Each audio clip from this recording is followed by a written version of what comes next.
Kalau kamu mau bisnis tapi nggak mau capek, nggak mau ngurusin, maunya cari karyawan, habis itu tinggal lepas aja, sorry banget tapi mendingan kamu nggak usah bisnis. Mendingan uangnya kamu taruh di saham atau obligasi aja. Tapi, kalau yang kamu mau itu jadi pemimpin atau business owner yang lebih fokus mikirin strategi daripada ngurusin hal-hal operasional tiap hari, itu bisa banget dan ini caranya. Oke, first of all, let's get this straight. Kalian jangan mudah percaya kalau ada yang bilang bisnis itu harus autopilot. Yes, bisnis itu harus bisa jalan tanpa harus kamu selalu kerjain semuanya. Tapi, itu nggak berarti bisnis kamu boleh dilepas begitu aja tanpa pemimpin. Kalau mau bisnis, harus siap untuk komitmen, untuk ngurusin dan mimpin. Kamu nggak harus ngurusin 100% perintilan operasionalnya, tapi kamu harus ada sebagai pemimpin. Pas bisnis dekorku baru mulai, aku kerjain hampir semua operasionalnya. Dan sekarang 1 tahun kemudian, aku masih pegang operasional mungkin sekitar 10% aja. Tapi selebihnya, aku lebih banyak fokus ke strategi growth ke depan. Sini aku share apa aja yang aku lakukan di bisnis aku biar aku bisa kurangi waktu yang aku habiskan di perintilan operasional biar aku lebih bisa fokus di strategi bisnis. Aku bakal bagi video ini jadi 4 bagian. Yang pertama, product market fit. Yang kedua, money management. Ketiga, bangun tim dan sistem. Dan keempat, itu grow dan lead. Langsung aja kita masuk ke tahap yang paling pertama, yaitu product market fit. Mau sekeren apapun produk kamu, sebanyak apapun budget marketing kamu, itu nggak akan membuahkan banyak hasil kalau apa yang kamu jual itu nggak sesuai dengan apa yang customer cari, butuh, dan mau. Paling mereka cuma penasaran, beli sekali, habis itu nggak pernah mau beli lagi. Disinilah pentingnya untuk kamu trial dan error dan perbaiki produk kamu biar sesuai dengan apa yang customer butuh dan mau. Oke, dan ini tuh lebih gampang dilakukan di awal saat bisnis kamu itu belum rame. Daripada nanti pas udah keburu rame banjir orderan dan kamu harus klarifikasi ke ratusan bahkan ribuan customer. Atau produk kamu udah tepat nih, tapi kamu jualnya ke customer atau orang-orang yang salah. Oke, jadi akhirnya nggak efisien gitu. Dan ini yang terjadi di aku. Nah, jadi ceritanya gini, awal aku mulai bisnis dekor aku, Eileen Studio, aku coba untuk tawarin segala jenis dekor ke semua orang. Mau dekor backdrop bisa, dekor meja bisa, mau dekor pelaminan bisa, dekor apa aja bisa gitu. Dan untuk acara apa aja juga bisa gitu. Dan akibatnya susah banget untuk menarik customer. Tapi di saat aku ubah strategi dan fokus jualan dekorasi meja untuk acara Sweet 17, di situ baru bisnis aku mudah dikenal oleh customer. Dan di situ aku baru pertama kali ngerasain orderan rame. Nah, dari sana setelah itu baru pelan-pelan perluas jasa sesuai dengan apa yang customer minta gitu. Pelan-pelan mulai juga menawarkan dekorasi romantic dinner, dekorasi birthday untuk anak-anak, untuk dewasa, bahkan dekorasi wedding. Jadi singkatnya, produk kamu harus bagus dan harus dijual ke orang yang tepat dan kamu harus trial dan error untuk menemukan dua-duanya ini. Sebelum aku lanjut ke langkah berikutnya, kalau kamu suka belajar tentang bisnis atau keuangan, jangan lupa untuk like dan subscribe biar kamu nggak ketinggalan video berikutnya ya. Oke, kalau bisnis kamu sudah bisa menghasilkan duit dari jualan produk tersebut, baru kamu ingat harus belajar untuk kelola uang yang kamu terima.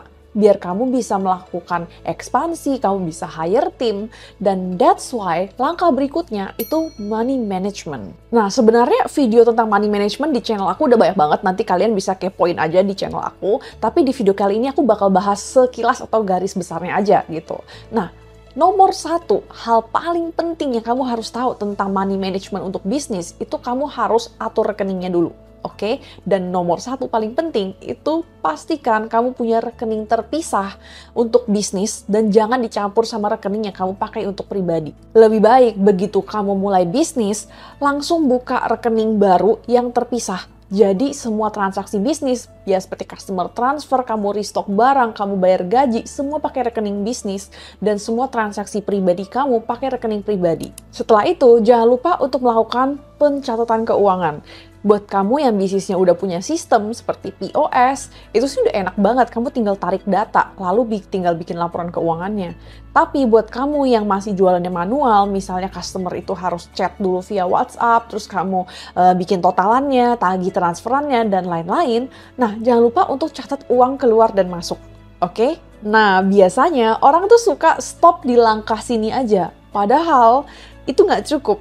Karena masih ada langkah selanjutnya, yaitu hitung profit dan bikin laporan keuangan. Cara hitung profit yang mudah dan benar adalah dengan membuat laporan keuangan atau specifically income statement atau laporan laba rugi.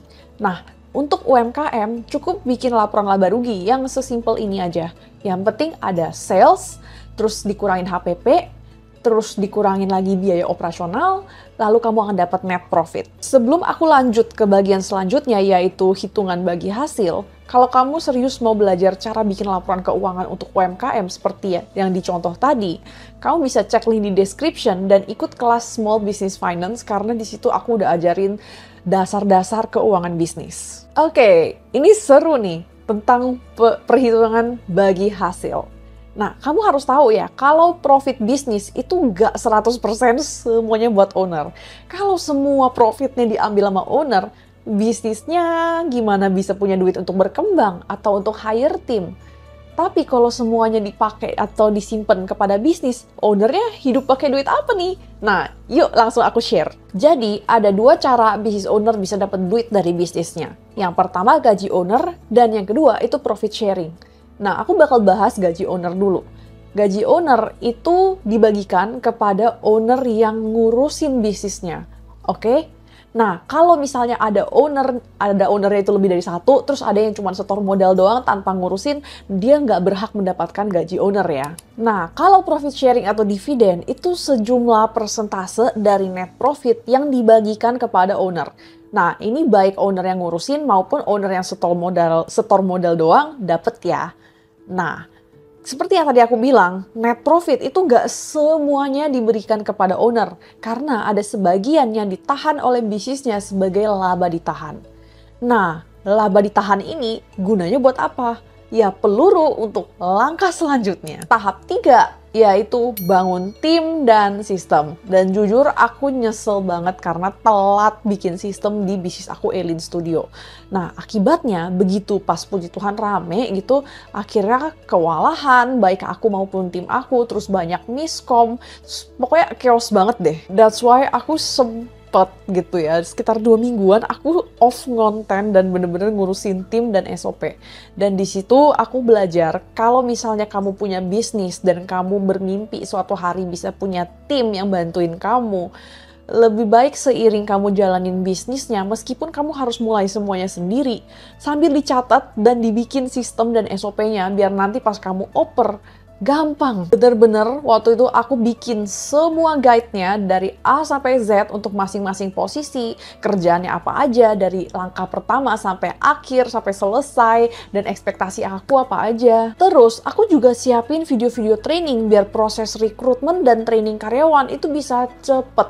Dan kalau misalnya karyawan ada yang lupa, ya mereka tinggal tonton ulang lagi tanpa harus aku ngajarin terus-menerus. Terus aku juga pakai project management system dan ini yang aku pakai itu Asana dan itu jujur enak banget, gratis lagi. Jadi kayak enak banget gitu. Tiap kali ada project tinggal aku upload di sana dan timku udah bisa lihat jelas projectnya itu harus dikerjain apa aja. Habis itu aku juga bisa lihat progres mereka, apakah mereka udah kelar. Pokoknya enak banget. Kalau tim dan sistem udah beres, baru kamu bisa lanjut ke tahap berikutnya, yaitu grow and lead. Di sini baru sebenarnya kamu siap untuk naikin budget marketing, karena kalau nanti puji Tuhan bisnis kamu banjir orderan, kamu siap handle-nya.